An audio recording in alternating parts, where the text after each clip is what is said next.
You're listening to the Platte River Bard.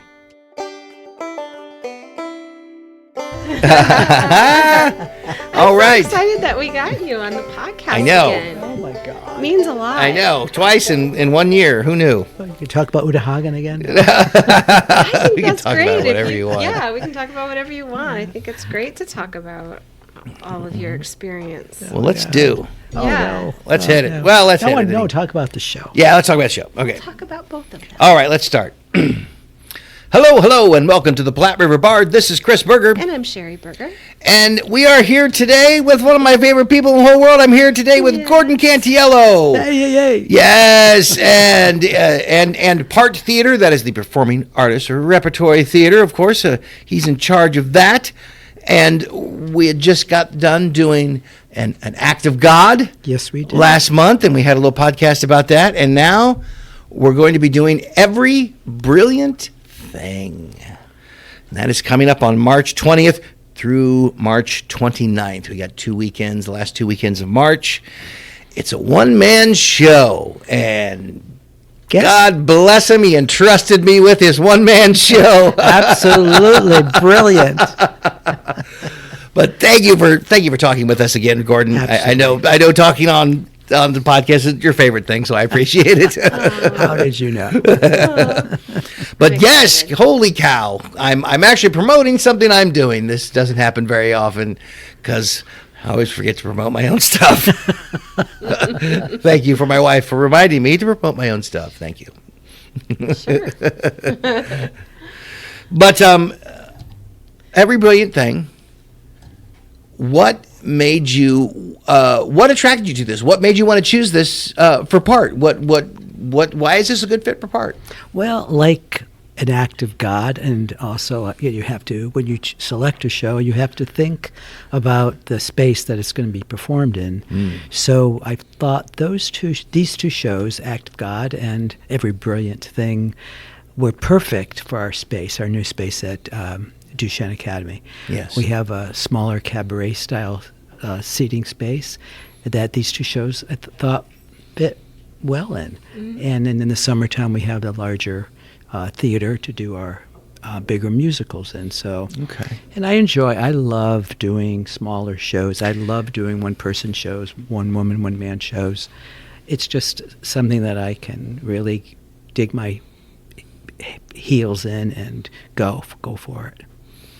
I really enjoy them. This is my first time doing a one-person show. You're kidding. So this is my very first time. Yes, oh yes, and I can't think of a better place to do it with. Honestly, I can't think of a better place to do it at, and a better person to do it with. But it's a heck of a show. Right now, it's actually going on. Daniel Radcliffe's doing it on Broadway right now. Yes, we were really lucky to get the rights because when I applied for the rights, they were rehearsing for the show, and the people at, I think it's Concord I got the rights from, they said, well, I called and they said, well, I don't think you're going to get them because, but wait, when am I going to say no? Because they're doing it on Broadway, and just hang on for another week or two. And I think I mentioned that to you, Chris. Yes. And 2 days later, I emailed you and said, we got the rights to do the show. So we were very, very I was fortunate, shocked as soon as I heard that. Yeah. Oh, Daniel Radcliffe's doing it. I thought, well, that's so much There for goes us. that There it show. goes. But he's not touring with it, so it's like a limited limited engagement. Right. So that's probably why we got to do it, because they knew he wasn't going anywhere, and he was only going to be there for 13 weeks or something, Yeah. however long he's doing it for. Yeah. So if you can't make it to New York to see old Daniel Radcliffe, it's probably already sold out by now anyway, and you couldn't afford it even if it wasn't. Because I saw it was in a smaller theater that they had it up there, and I can't imagine the ticket prices on that smaller theater to see Daniel Radcliffe.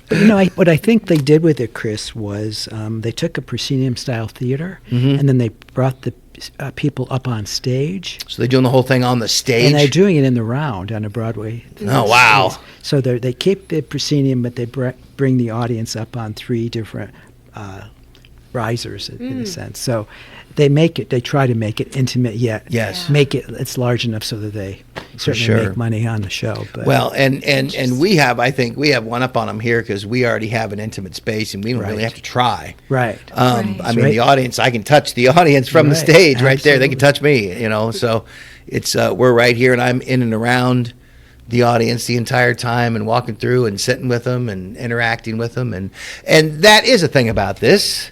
This is one of those interactive shows. It's interactive theater, folks. Most people, no, I don't want to do that. And the interactive theater is fun. I'm a big fan of it. I've done a lot of it in the form of mystery dinner theater. Sure. Did a lot of interactive mystery dinner theater. A lot of interactive mystery dinner theater. And, of course, many moons out at the Renaissance Festival, where that's kind of the name of the game, Yeah. is breaking the fourth wall and talking with the audience and having fun. And so Yeah, it's storytelling. it's you know? different kind of storytelling. Yeah, and what if I can ask you a question? What Please. is your favorite moment in the show? I mean, what can't you wait to show the audience when you come into the theater? Besides telling a story, right, Sherry? Yeah. Telling the Yeah. story. Good question. That is a good man. He stumped. Well, and it's different, and it might change once we get an audience. Exactly. But in rehearsals, since this show relies so much on the audience and audience interaction, right now one of my favorite moments is probably the moments that I have with a character called Sam, who is somebody who I'm going to be nominating from the crowd. and Sam is actually a woman, and she's going to be playing my sort of future wife, my girlfriend / future wife, right? And Sam and I have a lot of really fun, a lot of really nice moments. And I think right now, the stuff I'm doing with Sam, I think is my favorite stuff.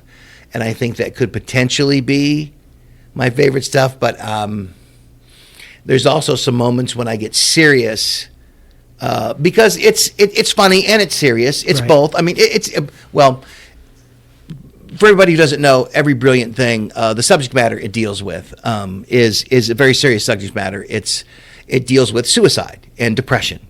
And Every Brilliant Thing is the name of a list that me, the main character, makes as a child for his mother, who is suffering from severe depression. So he makes a list for his mother, and he calls it Every Brilliant Thing, of everything that's great about life and worth living for. Beautiful. And so it's a heavy subject, and it starts there. It starts with him as a kid and his mother being depressed and attempting suicide for the first time, and that's where we start the thing. And then he talks all about the list, and there are many moments of comedy and levity and the fun things on the list, and just the fun things that happen in his life and the things he goes through, but also there's everything that he goes through with his family and his mom and his dad. Mm-hmm. And So you get to have those emotional moments. yes, and I go through this whole story from he starts at 7 years old and goes up to way into adulthood, Right. and finds a wife and gets married and all this sort of stuff, and moves out and goes to college and all this thing, and all of this stuff I'm going through. But yeah, I think right now my favorite stuff is with Sam, but I have a feeling that's going to change. I bet when we get an audience, and I don't know. Yeah. Dad could be a lot of fun too. Oh yes, Dad is a character in here. I'll be looking for a dad every night. That sounds strange, but Yeah, especially if you get all women to show up. yeah, I know. Hey, Which might happen. hey, doesn't matter. We'll make it work. We'll make it We'll work. make it work. I can make anything You're work. good at improv. And it's one of my favorite things. It's something that I've just had a lot of experience with over the years, and improvising with people and playing with people. When they expect it and also when they don't expect it. It's just a lot of fun. And now I would say if you come to Every Brilliant Thing, absolutely expect it, Absolutely. of course, Yeah. because I think at some point everybody may participate in some way, Right. whether you're a quote-unquote character in the story, or he makes this list, and the list has 1 million things on it by the time he gets through with it. And throughout the show, we read things off the list, and the audience has things from the list, and I'll call out a number. I'll say like 736 or whatever, and somebody will have that in the crowd, and they'll respond with what is number 736? What's so great? What's the great thing about that? And that's a lot of people. So if you come, Be prepared. be prepared, and it's good. Don't worry. I'm not here to embarrass you. I'm not here to call you out and gotcha and make you look dumb in front of everybody. We're just all here to have fun and participate. But hey, what happens.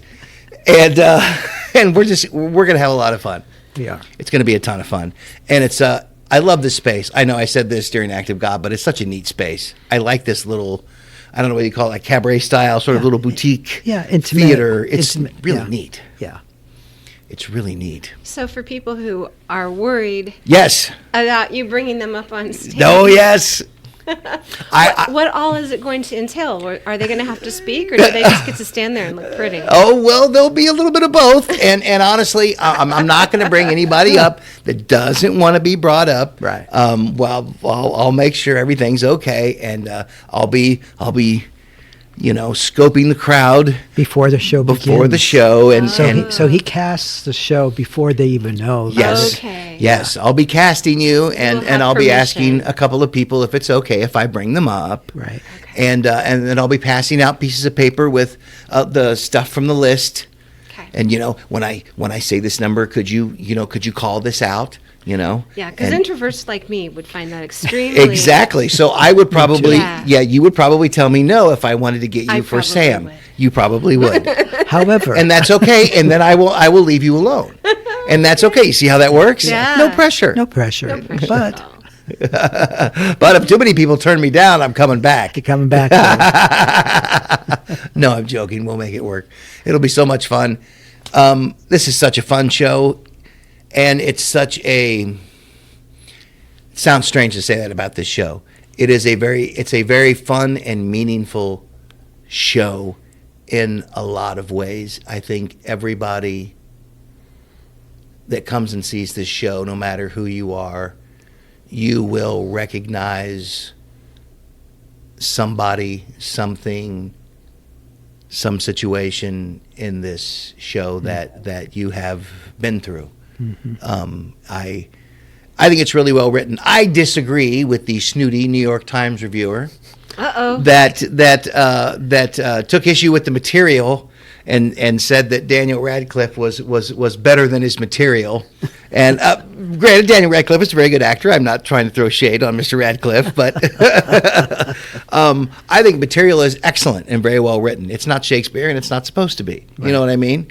It's written very plainly, and it's spoken very plainly by a regular person. And I think it's very well written, and there are many really big moments that come because of the words, because of the script. And that's that's an acting challenge. You Yes. know, to find an actor, which I found in Chris, who can actually deliver these moments that the script requires. And so Chris and I have talked about that a lot. And so I'm going to ask you a quick question about that, Chris. Sure. In terms of when an actor has to get to an emotional moment, there are different theories on this, and how does an actor get to do this on stage? You shouldn't force yourself to have an emotion. You have to have that emotion, and if you force it, it becomes forced and unreal. It does. But so, Chris, do you get the emotion from the actual lines, or do you have to go back into a sense memory, emotional memory, to gather this information so that you do have that moment? Some actors can get it from the actual lines in the script and can do this on cue, and some can't. Absolutely. But I found an actor who can deliver this, and I'm not putting any pressure, because even in Absolutely. rehearsals you've done this, and you've done it beautifully. So the question. I honestly think, as with a lot of things, I think it's a little bit of both. Like I said, I take issue with the critic that had issue with the script. I think that's a very well written script, and there are moments that the words themselves just bring it out. You can't help there are some paragraphs in there. It's just like, no, have I experienced that? No, but it is so well written. It's heartbreaking to read some of it. You know what I mean? It's just like, I haven't been through that. I can't I can only imagine. And that makes it easy because of how well it's written. Some of the stuff, and I remember when I was younger, boy, did I struggle for emotion, right? Because when you're young, everybody wants to be a method actor. We all want to be Robert De Niro, right? Whatever. We all get over it eventually, and we find our way somewhere in between that technique and method, and we find what works for us. Right. And I have found that just the preparation before we start rehearsal or the show, the quiet time, the mental time taken before we start, just putting yourself in the right frame of mind. I've heard actors say, you may have heard actors say, just, and I don't even know how to describe to do it. It comes from just doing it, making yourself vulnerable and open to feeling whatever comes. And if the words bring it, then the words bring it. And there's a lot of passages where my emotional memory and sense memory automatically come back because I'm there and I'm just sort of willing to be open to stuff, and because I've experienced certain things that this play brings up, that's all it takes is mentioning it, and then here it is again. There it goes. And now it's happening to me all over again. Only I'm saying somebody else's words. Right. You know, it's. Gosh, we try so hard when we're young, and it's like when you try too hard, you ruin it. Exactly. You know what I mean? Yeah. You just have to let it happen. Right. Oh, it's such a crappy thing to say, but just let it be. Mm-hmm. Just be, and just let the words take you there, and do your work when you're not there, and think, well, what does this remind me of in my life? Do your homework. You don't have to, we don't have to drill down every single thing, but if, oh, hey, there's a point that something really sad happens between me and the girl playing Sam. And something very similar happened to me in my life. That took nothing for me to imagine that and get into that space. That took absolutely nothing. It just took the words and for it happening. And well, you do it beautifully. Well, it's a very long answer for a very short question. But you do it beautifully. So, really. It's hard to explain, but yes, it's not trying very hard and just being available. Just being, right. Yes, and it's always, it's a mix. It's never always one thing, right? Isn't it? It's never always one thing. It works differently for different people. Yeah, you got your toolbox, and if something doesn't work, then you try something else. Exactly. And Gordon, to his credit, has been really good at this. He'll watch me doing things, and then we'll stop, and he'll go, hey, and then we'll talk about this one scene or this one moment, and we'll drill down on that one scene, and it's like, and we'll usually get it down to one line, and it's like, when you say that, he's really sort of revealing something or what, and then I'm like, oh, you're absolutely right, because he'll see, can't watch myself, and he's so good at watching me and being able to see where I need to go. It's really been a pleasure. So, but yeah, so I've done and I'm the only person in the play, so I get Gordon all to myself. Vice versa. Let's talk about that, because Gordon is just a gem. He has this experience and knowledge and it's been good for you to be able to be Very. exposed to that even on a just an individual level. Mm-hmm. And Gordon has been doing acting since 10. When I was 10. Did you? Yeah. Is that when you started? Was it Yeah, 10 when I years was old? 10 years oh old. my Wow. gosh! I won't ask how long that's been, No. but it's been a while. Yeah. It was in the 20th century that he started. But he's been in New York and somehow decided that Omaha was okay. Yeah, I to love live in. Omaha. I flew out here with, not with, but on the same plane with Beverly Sills. And I came out here to Oh, wow. direct a show. And I got to meet her on the plane. And there's a restaurant in the old market called the French Cafe. And that night I went to the French Cafe, and she so happened to be there. Oh, nice. So we reconnected. But anyway, I didn't know her, but I got to know her, a little bit of her. And she was performing fun. in an opera here at the Orpheum. So. Oh, cool. But yeah, I love Omaha. I love the city. I love the people, and I love that I get a chance to do what I love here. Yeah. In a Yes. bigger city, like we were in California for over 37 years, and we did theater there. I managed a community theater and a theater in Old Town for a while, and the Coronado Playhouse for a while.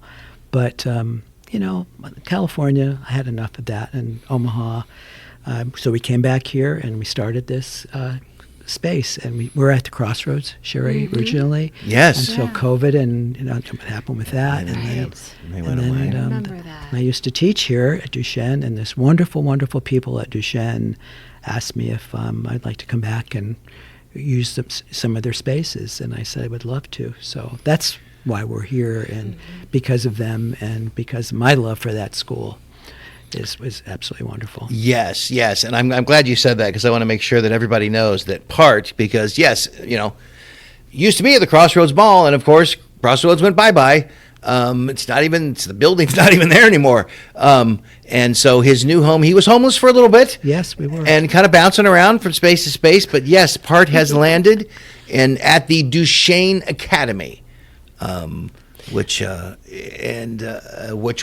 where both of your theater spaces are, the smaller space that we're using, and of course you get to use their big auditorium in June and July when all the kids are gone. Exactly. That worked out in an odd way, kind of good for you though, because the COVID thing happened in the Crossroads. Yeah, thing I mean, happened so when close one door together. closes, another one opens. Yeah. And Yes. it was hard. It was hard because we really started to grow. Our audiences grew, and then that happened, and so we're back rebuilding. And that for people who run theaters know that's a difficult place to be in. So It is. We're trying very hard to be a part of the community, share the shows in the theatrical community, but it's difficult to manage and to run and to do all the jobs. Yes. Well, you For do sure. it well. Thank you very much. You too. No, Every show that I've ever seen that you've done is just amazing. Yes. Oh, thank Really. you. Yep. Well, hey, and this you directed old Mackenzie to an OEAA Best Actress Award. So Yeah. congratulations for you for End of the Rainbow. End of Yes, the End of the Rainbow, Rainbow was the show that you It's a directed. wonderful cast and crew and musicians were top notch, and she did a wonderful, as well as everyone else did a wonderful job, and she was recognized for it, which was absolutely wonderful for her and for us. Yes, yeah, it was. It's nice. It's nice to see part being able to be able to see. You don't have to have a giant space and all that to be able to turn out some really great stuff. So It's how you tell the story. Yeah, Yes. well, and sometimes certain plays are just better in this kind of setting anyway. I agree. Yeah. I agree. I mean, big stuff's great. It's all good, but I tend towards smaller plays, intimate stuff more. You know what I mean? too. Big stuff's great, love it, and I'll go see it anytime. But I've always been kind of more of a black box. I don't know. I got hooked on that. I guess in late high school and college, and go into. Well, I think you have to work harder when you're in a smaller space in one way, because there's no sets, there's no lavish costumes, no sets that have elevators and floors that disappear. You have to tell the story, and you have, and the focus is on the actor. Yes. So Yes. Yeah, maybe that's why I like it. Yeah. That much better. Yeah. Well, you can actually see the crowd in this kind of space than if you were on a big theater. You just have lights in your face. Lights in your face. That's You true. don't see You can very many see people. every single person in the crowd. That's true. And that's not for everybody. Some actors don't like that. Yeah. I've known more than a few that they don't. Exactly. They would rather not see the crowd, and they don't like an intimate setting. And yeah, they want that. They like Fourth that wall. separation. They like the fourth wall. Absolutely. I used to, or going out of the crowd. You got to be kidding me.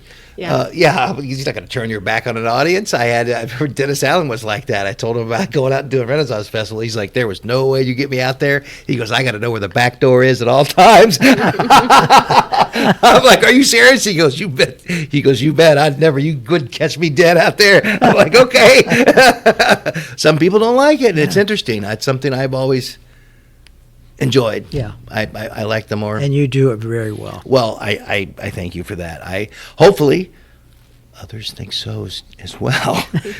and come see us, hopefully. Well, I was just curious. Please. When Gordon is going through scripts, like what, I know you're looking for smaller cast, but what about this script it kind of screamed to you that you needed to do this one? The story, I believe it's the story and how, we all have, we all have demons. We all have parts of ourselves that, are difficult to deal with. And some people, share them and some don't. And sometimes when you don't, other things happen. So it's not that I dwell in this, but I always like to feel when I go to a movie, go to a play, to walk out of the theater feeling empathy, feeling an emotion. And sometimes I'll go and I'm like, I don't feel anything. Mm-hmm. So, and I'll sit up in my seat and, if it's a touring company or if it's another theater, and I want to walk out feeling something that touches me in the story. That's why I go. I mean, yes, and there are shows that, you want to sing along with. Oh, and sure. Those are wonderful. Absolutely. Too. But my training has always been in, the more, I wouldn't say classical theater, but more of the intimate, working with the actor and the actor's mechanics and the actor's emotions. So. Yeah, for sure. So, did I answer your question? You Absolutely. did, totally. I love it. It's been it's been a lot of fun for me, and it's not something that, especially on bigger shows and stuff like that, you always don't get the opportunity to do sort of this much work. You know what I mean? That's not the actual sort of physical putting together of the show, memorizing the lines, learning the blocking, dealing with the sets and the costumes and the blah, blah, blah.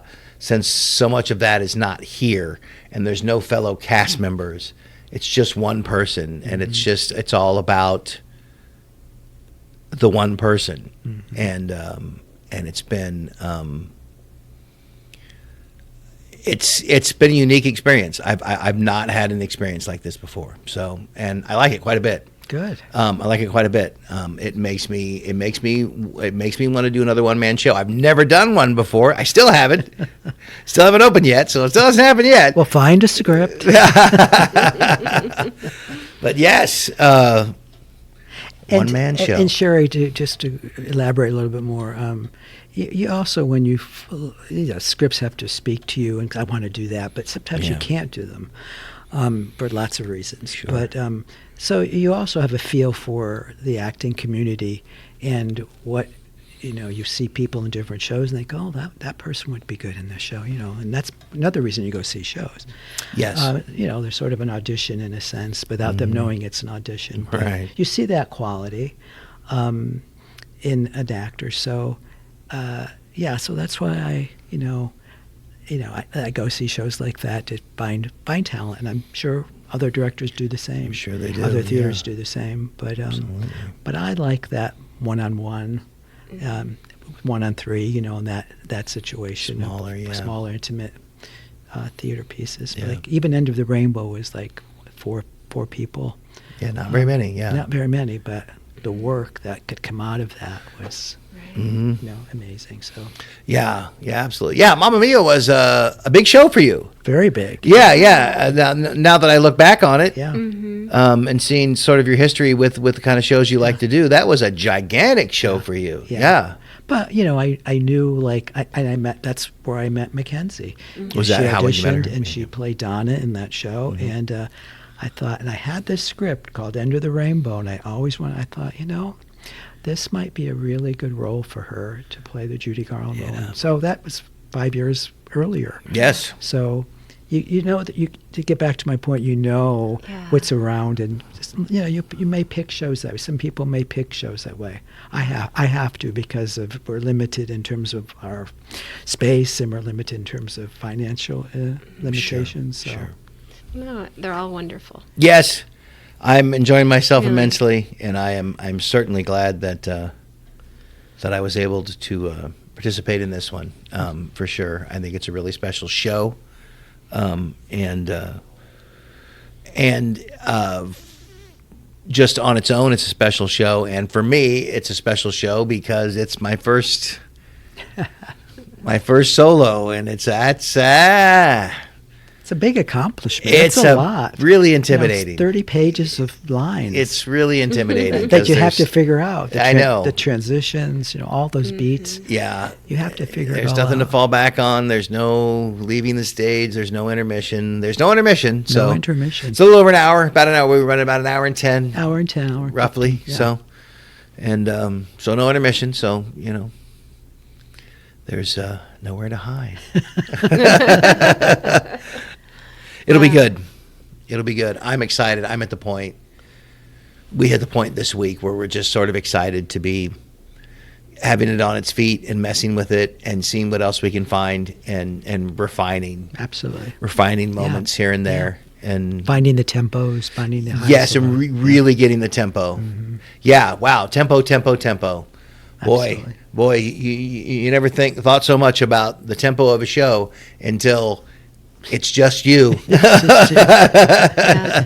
You are the tempo. Yeah. And all your bad habits are laid bare.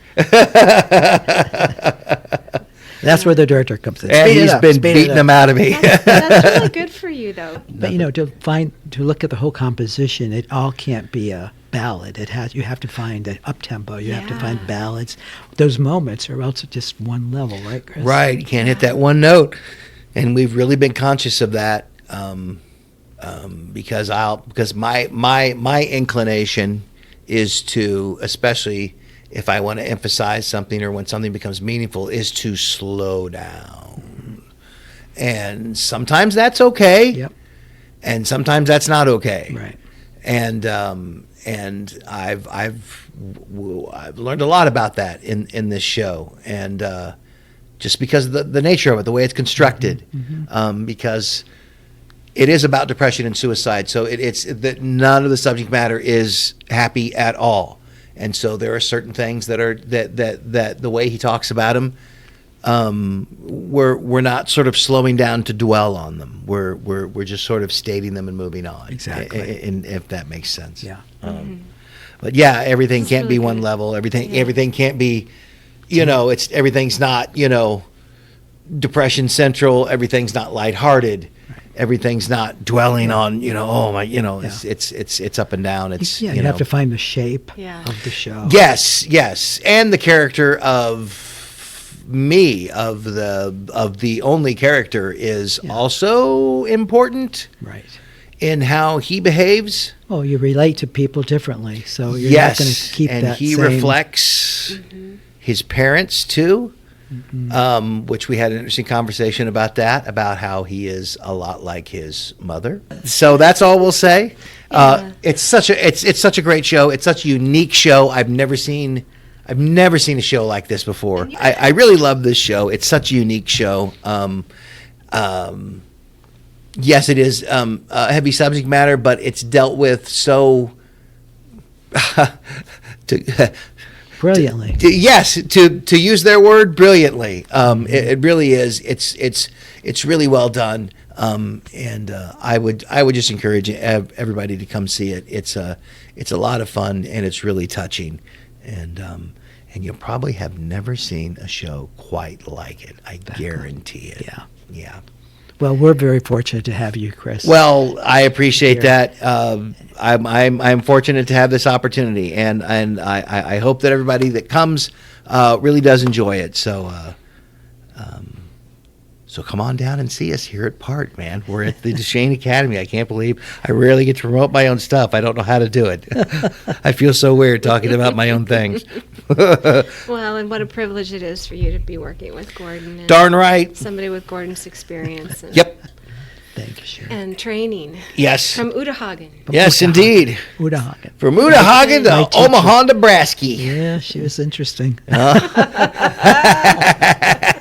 And the college that you went to, I can't remember the name of the college. My undergraduate was Ricker College, which no longer exists in Maine. It was in Holton, Maine, a small little town up in northern Maine. And then I went on to graduate school in Berlin. In Berlin, and that's when you did. That's when I did. No, Udahagen was in New York. Oh, was it New York? Her studio was in New York. Yeah. I see. The Yes. Udahagen, HB Studios. And I got to some free classes with Sandy Dennis, and then I eventually worked the switchboard for free classes and also paid. Yeah. But to work with Udahagen was one of the highlights of my Yeah. career, actually. I can imagine. I I can can only only imagine. imagine. Holy moly. And then you went to Berlin. For, Berlin for my graduate degree in Yeah. directing. Cool. And then I went on to, when we lived in California, San Diego State for educational administration, and then San Diego State to finish my doctorate degree. Oh, wow. So, yeah. I guess I didn't realize it was a PhD. Yeah, PhD. Oh, congratulations. Yeah. ED, actually, educational. ED. Oh, yeah, ED, I guess is what they ED, call that, yeah. So, yeah, so we're good. Oh, Yeah, absolutely. I'll tell you. wow. What a privilege. Well, I've enjoyed every minute of it, and I'm happy I was able to do it. I'm happy I'm able to do it. You know what I mean? I'm able to do it. So you got to come see me. I'm the only one in the place, so you got to. It's me, so you got to come see me. It's just no getting around it. The tickets are specifically purchased at 402-706-0778. You call that and you ask for tickets. It's just that easy.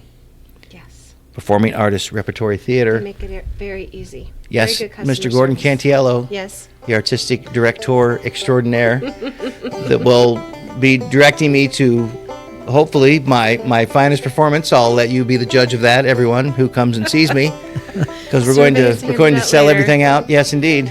So please come see us. Every brilliant thing, unlike any show you've ever seen before. Interactive, fun, and very thoughtful, very poignant as well, and directed by the great Mr. Cantiello. Thank you, guys. My pleasure. And thank you so much for doing this. Oh, Thank you.